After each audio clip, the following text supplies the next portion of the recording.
It's the RJ Ochoa Show on 94.1 San Antonio Sports Star. What's going on in Jerry's world? What's the latest from Cowboy Camp? Find out right here, Friday mornings at 7:30 and 9:30 with the manager and editor-in-chief of Blogging the Boys, RJ Ochoa. Here's Robin Rudy. Hey, welcome to the RJ Ochoa It's the Show. R What the and hell? R and RJ show here on that? 94.1 San Antonio Sports Star. Hey, welcome aboard, RJ. I'm sure you had a late night. How you feeling this morning? I'm doing great. It's wonderful to see your beautiful faces, hear your beautiful voices, sense your beautiful presences. The only thing I can't do is smell your beautiful smells. I smell like cinnamon. I smell like a really, really cheap deodorant. You bias much, RJ? Cowboy shirt? The hell, man.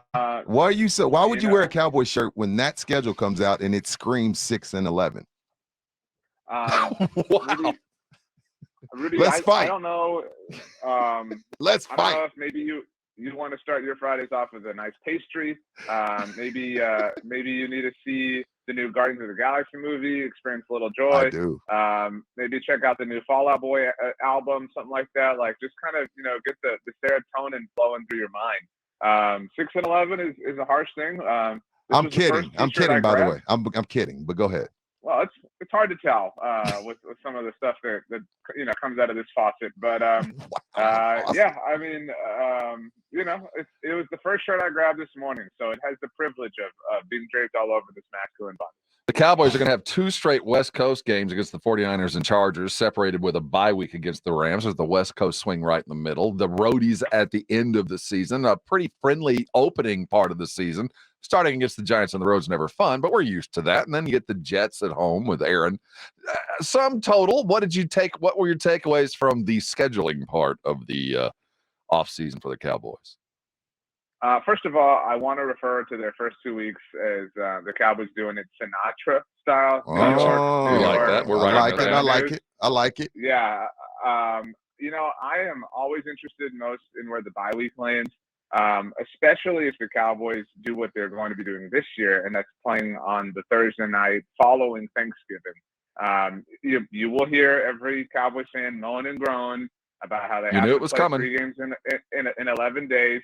That's not true. It's 3 games in 12 days. You have to count the day that the game happens. And everybody does that. When teams go Sunday to Sunday to Thursday, that is 3 games in 12 days. The Cowboys are not these incredible victims. But that second Thursday game does offer a bit of a reprieve after with a little mini bye. Mm-hmm. And that's right ahead of the home game against the Eagles. They got 3 home games in a row, back to back starting on Thanksgiving. So I do think their season's kind of broken into thirds. You got those first 6 games bye week. You got 6 games through that Seahawks Thursday night game. And then you got obviously the final stretch before you hopefully have. But they're hitting the road against some tough teams to close this out. Those last 4 are Jizzle. You're our Jizzle, Joe Reezy. 3 out of 4 on the road to end the season. Our Jizzle. So thoughts? So I'm not going to sit here and say that, games don't matter, right? This is the NFL, and so it's 1/17 is a lot more important than 162nd or 182nd, right? Like, one loss can be a massive thing, especially as it relates to winning a division or seeding or whatnot. But their 2 AFC road games are both in the month of December. And, if you told me right now, RJ, the Cowboys got to lose 2 games, which 2 do you want? Do you want them to lose to the Bills? I don't care. Like, the Bills, they're this good team. Okay, cool. Like, fine. I would 100 out of 100 times rather beat the lowly Rams than I would the Bills. Because, again, as it relates to seeding and tiebreakers and things like that, the conference games or the opposite conference games mean the least. And so if you've got to play 2 road games or 3 road games, I guess, in the month of December, I'm super fine with 2 of them being against the AFC and the other one being against the worst team in the division. I do think that shook out, moderately well for the Cowboys. He's RJ Ochoa, blogging the boys. This is his show all the way up till 8 o'clock. Joins us every Friday. The Cowboys just wrapped up signing all of their rookies. What's the process behind all that? Is it just, I thought it was kind of a given. What's the negotiation part of bringing in your 4th, 5th, and 6th round draft picks.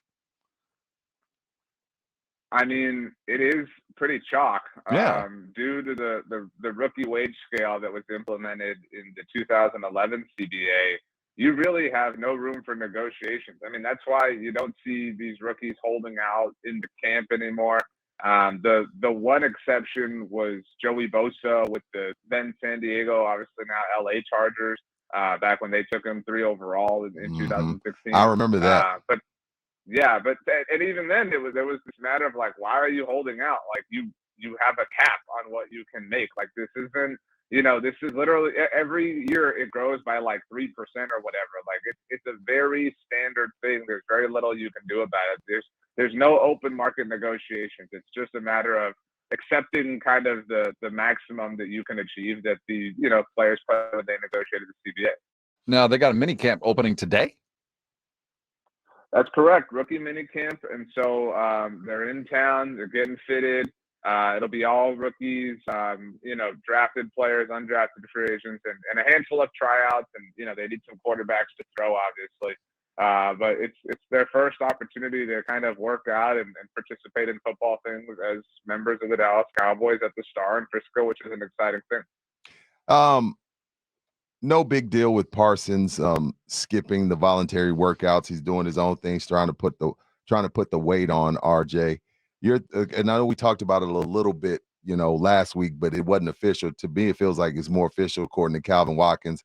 He's going to be full-time defensive end. He wants to be able to stick in the run. And my question to you was, with them getting Mozzie, with Parsons talking about being able to stick in the run, you telling us DeMarcus Lawrence is an elite run defender, would you take less sacks and less QB pressures if the Cowboys were to become a top 3 against the run defense? I'm not telling you DeMarcus Lawrence is an elite run defender. Like data and facts and evidence. See, I'm not even trying to fight with you right now. I'm trying to be. Don't fight with me. Well, again, like that's like, RJ, you're telling us gravity's 9.81 meters per second squared. Like I'm not telling you that. Like Isaac Newton told you that. Bro, all right, man. Well, the stats and the data tell us, the analytics tell us he's an elite run defender. Would you want the pressures and the sacks, or you want to be a top 3 team against the run, or both? I mean, of course you want both, but you got to pick one. The Eagles challenged the 85 Bears sack record last year. They came up with 4 sacks post, and right. You can blame it on the field conditions or whatever, but like that meant nothing in the game of all games in the Super Bowl. And so, I'm if I had to pick one, I would certainly rather stop the run. I mean, I would rather really inhibit what their offense is able to do and not get a single sack. I mean, because the Cowboys had a lot of sacks last year. They didn't have as many as the Eagles, but they had a ton. They had a ton relative to 2021 when they were a very good defense, and it still wasn't enough. I mean, you can have all the takeaways, you can have all the sacks, but it's like I saw this argument yesterday. It was a different one, but people were talking about Dak Prescott's interceptions, blah blah blah. And so if you talk about any quarterback's interceptions, you're talking about 6% of their overall passes thrown in a given season, and people make big old mountains out of that. And so again, if you're talking about they're getting all these sacks, again, there are other plays. Right. There are other plays that are happening where you're not sacking the quarterback. So what's happening on those plays? And so you have to look at the totality of things. So I think I'd probably rather be an inhibiting run defense than, average 8-9 sacks a game. RJ Ochoa sitting in with us here on San Antonio Sports Star. The news with Brandin Cooks, is there a concerted effort from the Cowboys to talk him up? It seems like at every turn, anybody who's been in the same room with Brandin Cooks is just Dak Prescott can't say enough good things about him. CeeDee Lamb can't say enough good things about him. Is this all true? I'm trying to figure out why the adoration is so huge coming from the Cowboys offensive side. I think it's a result of Brandin Cooks being a bit more quiet and a bit more reserved. He's really likable, RJ. He seems like a really likable guy. I mean, super humble dude that just uses social media to talk about his faith. I mean, that's kind of really all he does. I mean, speaking of somebody who monitors it a lot. And kind of broke through a wall. He was a part of their schedule announcement video last night, doing his signature bow and arrow thing. But I mean, I think it's notable that the two sort of prized, acquisitions that the team made this offseason were him and Stephon Gilmore, both really quiet guys. I mean, like, this is a team that's been connected to, Jamal Adams and Earl Thomas and Jalen Ramsey and Odell Beckham Jr. and very loud, personable, players that are making lots of headlines just because of their personalities. And so these are just two dudes who want to play football and who do it at a really high level. And so you can kind of see the image that the Cowboys are building their team. And they don't have a lot of, so to speak, cereal box cover guys in terms of personalities. They just have a lot of people who want to work. Micah Parsons notwithstanding, obviously Micah is a bit of a unicorn. But I think that they're just big fans of him and they believe in him. And so he doesn't speak a lot. So they have to do what they can on their own when they have opportunities. Let me ask this, RJ. Let's stay with Cooks. If he is, supposed to be, one of the key acquisitions, he's supposed to be really good. Why is he on his 5th team? He is an enigma in that way. I would offer he's never been a free agent. So it's not like anybody is totally done with him. I think people just, he's run into some weird circumstances. The Saints kind of entered a rebuilding phase when they dealt him away, his first NFL team, obviously. He did take the Patriots offense to a new level, obviously, and you can make an argument that the Eagles would have never won a Super Bowl if Brandin Cooks hadn't suffered that concussion early on in Super Bowl 52. And then was a part of the Rams, and the Rams big, okay, look at the Rams, F them picks, blah, blah, blah. Yeah. It was kind of one of those first dominoes. And then the Texans thing was just kind of strange. That felt like, whoa, what's happening to this dude? But then just was kind of productive. And I will say, I mean, he was very public about wanting to be out of Houston, That's true. Which seemed a little bit out of character relative to his entire career. But I have to imagine maybe he thought he was signing up for something different in a Texans run than it ultimately wound up being over his 2 years there or 3 years there. So, it's been a little rough 3 years. I mean, think about it. He joined the Texans in 2020. I mean, so it has been a rough go there for the last 3 seasons. Week 6, LA. Percentage chance Brandon Staley says, Kellen Moore, you were done wrong. Let her rip. I don't care if Herbert throws it 60 times. They did you dirty. Go try and put up 60 on them. I mean, I wouldn't put it past Brandon Staley to do anything silly. Brandon Staley, answer. Brandon Staley is who people think Mike McCarthy is. Like, people act like, well, Mike McCarthy doesn't know how to manage the clock. Mike McCarthy makes all these weird decisions. When the Cowboys beat the Chargers in 2020 or 2021, excuse me, Brandon Staley let the clock tick down and did nothing, when the Cowboys were attempting that last-second field goal, despite not being the team that had the football. Brandon Staley in Week 17 of that game against the Raiders, Week 18, when all they needed was a tie, just kind of peed down his leg and cost the Chargers a trip to the playoffs. People forget Brandon Staley's LA Chargers 1 week after playing starters in a meaningless game and seeing one of their top receivers in Mike Williams get hurt and therefore rendering himself out of the playoff game. Brandon Staley's Chargers blew a 27-0 lead while wearing the 95 Bulls black cleats and just had this all-time playoff meltdown. Imagine if Mike McCarthy's Cowboys blew a 27-0 Oh my gosh. How much we would be talking about it. Oh my gosh. But the Chargers are insignificant. The internet and Twitter can tell you all about how good the Chargers are. They are a fad. They are something that you are in the mood for. They are not a real NFL team. I thought they should have got Sean Payton, and I think we're having a different conversation today.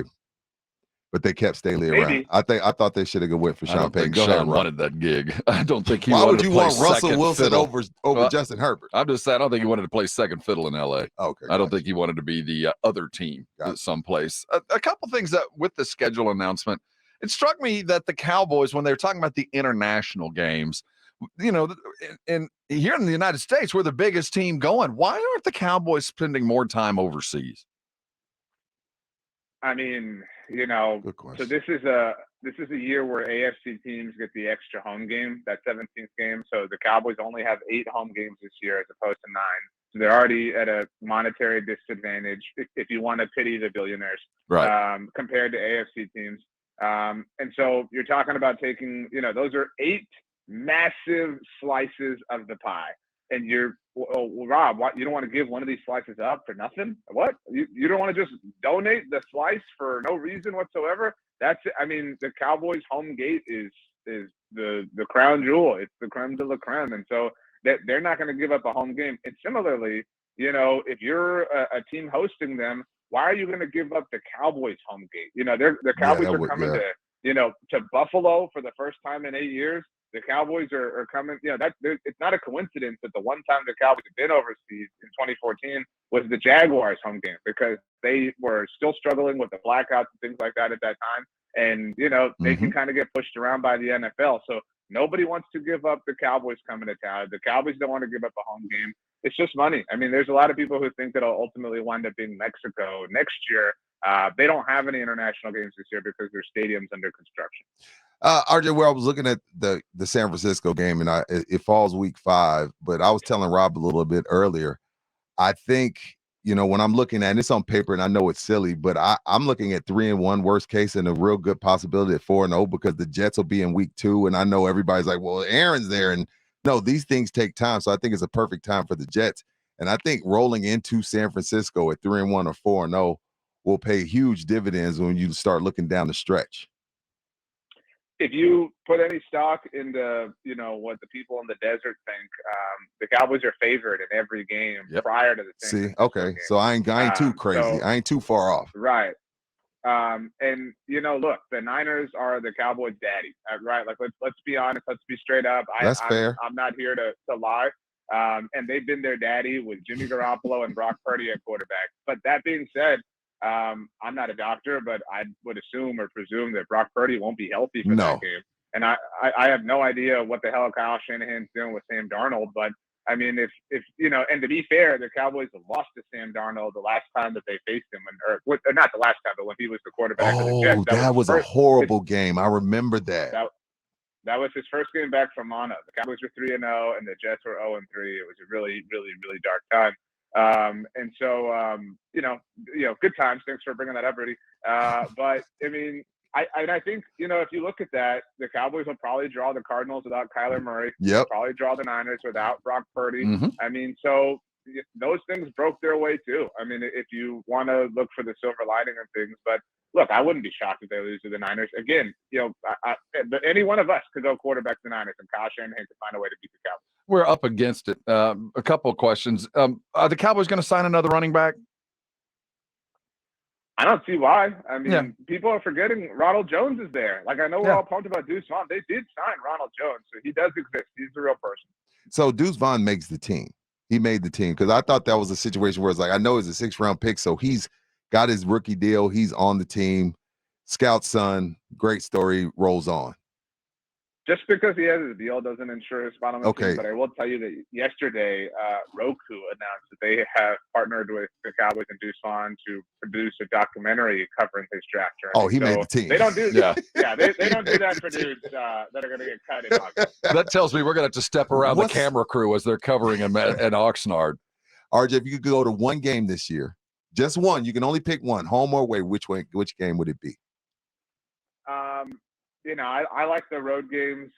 It's hard to look past Buffalo, especially because it's probably the last time the Cowboys will visit that specific venue with the Bills, obviously, building a new stadium. And I think it's going to have a retractable roof. And so probably the last time the Cowboys visit the Bills in the elements.